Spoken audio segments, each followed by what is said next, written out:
Você acredita que a Bíblia que você conhece é a palavra completa e inalterada de Deus? Que cada história, cada parábola, cada mandamento foi meticulosamente preservado desde os tempos de Jesus Cristo? E se eu te dissesse que há um segredo guardado por séculos, um conhecimento tão explosivo que foi deliberadamente suprimido, apagado da história oficial, talvez até escondido pelo próprio Jesus? Prepare-se para questionar tudo o que você aprendeu. Vamos mergulhar nas sombras da história, desenterrar textos que a igreja tentou enterrar e descobrir a verdade por trás do livro apócrifo que Jesus supostamente escondeu. Este não é apenas um mistério, é a reescrita de um legado. O que aconteceria se a história que conhecemos estivesse incompleta? E se a chave para uma compreensão mais profunda da fé, ou mesmo da própria divindade de Jesus, estivesse oculta em páginas que você nunca teve permissão para ler? Abrace a curiosidade, porque o que está prestes a ser revelado pode mudar sua perspectiva para sempre. A Bíblia, um farol de fé para bilhões, um guia moral, uma narrativa da criação, da queda e da redenção. Mas a história dos seus textos não é tão linear quanto parece. Antes da Bíblia que temos hoje, havia centenas, talvez milhares de outros escritos, evangelhos, epístolas, apocalipses, uma verdadeira biblioteca de fé primitiva. Por que alguns foram aceitos e outros foram brutalmente rejeitados, rotulados como heresia, banidos e até destruídos? Quem tinha a autoridade para decidir o que era divinamente inspirado e o que era perigoso? A palavra apócrifo em si já carrega um peso de mistério. Do grego, significa escondido ou secreto. E de fato, muitos desses textos foram escondidos, não apenas no sentido figurado, mas literalmente, enterrados em jarros de barro no deserto, selados em criptas antigas, aguardando serem descobertos por aqueles que ousariam procurar. Não estamos falando de simples contos, estamos falando de evangelhos que apresentavam um Jesus radicalmente diferente, de epístolas que desafiavam a ortodoxia, de revelações que explodiriam as bases de qualquer dogma estabelecido. Imagine por um momento que Jesus, durante seu ministério, compartilhou ensinamentos secretos, verdades esotéricas, destinadas apenas a um círculo íntimo de discípulos. E que esses ensinamentos foram registrados em um livro que, por sua natureza, seria subversivo a qualquer instituição que tentasse controlar a narrativa divina. Seria este o livro apócrifo que Jesus escondeu? Um dos candidatos mais intrigantes a esse título é o Evangelho de Tomé. Descoberto em 1945, entre os manuscritos de Nag Hammadi, no Egito, este texto não é uma narrativa tradicional da vida de Jesus. Não há nascimento virginal, crucificação ou ressurreição. Em vez disso, Tomé apresenta 114 ditos secretos de Jesus, uma coleção de aforismos e parábolas que oferecem uma visão gnosticista da espiritualidade. Jesus aqui é um mestre da sabedoria, ensinando que o reino de Deus não é um lugar futuro, mas uma realidade interna, presente dentro de você e fora de você. Ele fala sobre a importância de se tornar um, de encontrar a luz interior e de desvendar os mistérios da existência por meio do autoconhecimento. Qual o impacto disso? Se o reino de Deus está dentro de você, qual a necessidade de uma estrutura eclesiástica?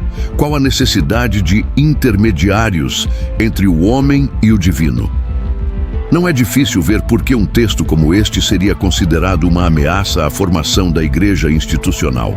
Ele empodera o indivíduo de uma forma que desafiava diretamente a hierarquia. A igreja primitiva, em sua busca por unidade e doutrinação, não poderia tolerar tamanha diversidade teológica. Seria o Evangelho de Tomé uma chave para uma forma de cristianismo mais individualista e mística, uma verdade que Jesus realmente pregou, mas que foi considerada perigosa demais para o grande público. Mas Tomé não está sozinho. Há o Evangelho de Maria Madalena, que nos mostra uma mulher com uma posição de destaque entre os discípulos, recebendo ensinamentos diretos de Jesus que Pedro e os outros homens não compreendiam completamente. Imagine a controvérsia, um evangelho que eleva uma mulher a um patamar de revelação superior ao dos apóstolos masculinos. Para uma sociedade patriarcal e uma igreja em formação dominada por homens, isso era inadmissível. Maria Madalena não é apenas uma seguidora, ela é a portadora de uma sabedoria especial, a intérprete dos mistérios divinos. Seu evangelho desafia a fundação de poder da igreja, questionando a autoridade de Pedro e os outros. Ele nos obriga a perguntar: quantas vozes femininas foram silenciadas na história da fé? E o que dizer do evangelho de Judas? Encontrado e revelado em 2006, este texto gnosticista virou o conceito de traição de cabeça para baixo. Nele, Judas Iscariotes não é o vilão, mas o discípulo mais fiel, o único que realmente compreendeu a verdadeira missão de Jesus. Jesus teria pedido a Judas que o traísse, não para condená-lo, mas para libertar seu espírito de seu corpo terreno, permitindo-lhe retornar ao seu verdadeiro lar espiritual. Judas, o traidor, seria na verdade o agente de um plano divino maior, um sacrifício incompreendido pelos outros discípulos. Se esta versão fosse a verdadeira, qual seria o impacto na nossa compreensão do mal, do sacrifício e até mesmo da soberania divina? A narrativa tradicional de um Judas, movido pela ganância e pela inveja, serve a um propósito teológico. Mas o Evangelho de Judas nos força a confrontar a possibilidade de que a história que conhecemos é uma simplificação, que a verdade é muito mais complexa e cheia de paradoxos. O que isso revela sobre a necessidade de vilões na nossa narrativa de fé, mas não são apenas os evangelhos que carregam segredos. E se Jesus se referiu a textos ainda mais antigos que moldaram sua própria compreensão do divino, o livro de Enoque, um texto apocalíptico judaico, não é apócrifo para todos. A igreja etíope, por exemplo, o considera canônico. Este livro, de centenas de anos antes de Cristo, detalha a história de anjos caídos, os vigilantes que desceram à terra, se misturaram com mulheres humanas, gerando gigantes, os Néfilim. Ele fala sobre segredos celestiais, a origem do Bidsus mal e um grande julgamento. Surpreendentemente, trechos de Enoque são citados ou aludidos nas epístolas de Judas e Pedro no Novo Testamento. Por que, então, um livro tão influente para os escritores do Novo Testamento foi largamente excluído do cânon por outras tradições cristãs? Seria porque suas descrições de anjos caídos, demônios e seres celestiais eram consideradas muito gráficas, muito mitológicas ou difíceis de conciliar com uma teologia mais centralizada? Ou porque ele oferecia uma cosmologia tão vasta e detalhada que poderia sobrecarregar ou desviar os fiéis da mensagem mais direta de salvação?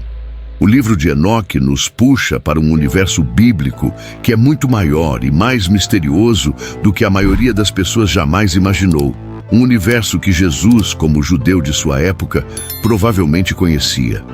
A questão crucial é: por que esses livros foram excluídos? A formação do cânon bíblico não foi um processo simples ou instantâneo. Durou séculos, com debates acalorados entre teólogos e líderes da igreja. Conselhos como o de Niceia e o de Cartago desempenharam um papel fundamental. As razões eram complexas. Primeiro, a autoria apostólica. Acreditava-se que um texto deveria ter sido escrito por um apóstolo ou um discípulo direto de um apóstolo para ser considerado autêntico. Muitos apócrifos, embora tivessem nomes de apóstolos, eram pseudepígrafos, ou seja, escritos por outras pessoas. Segundo, a ortodoxia doutrinária. Os textos precisavam estar em conformidade com a fé cristã emergente, combatendo heresias, principalmente o gnosticismo, que oferecia uma visão radicalmente diferente de Deus, de Cristo e da salvação. Os apócrifos gnosticistas eram uma ameaça direta à unidade doutrinária. Terceiro, a aceitação generalizada. Um texto precisava ser amplamente aceito e usado nas igrejas primitivas. Mas por trás desses critérios objetivos, havia uma luta por poder e por controle da narrativa.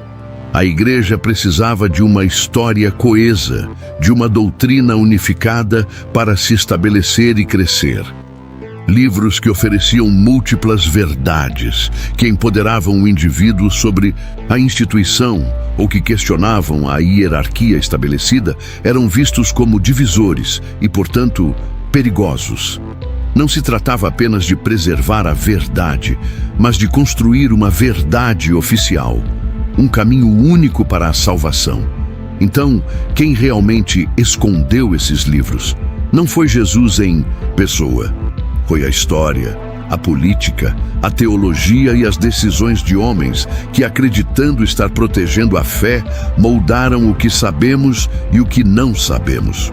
Eles formaram um muro de silêncio em torno desses textos, e muitos deles só vieram à luz novamente graças a descobertas arqueológicas modernas. Imagine o que ainda pode estar enterrado, aguardando ser desenterrado, para nos contar outra versão da história.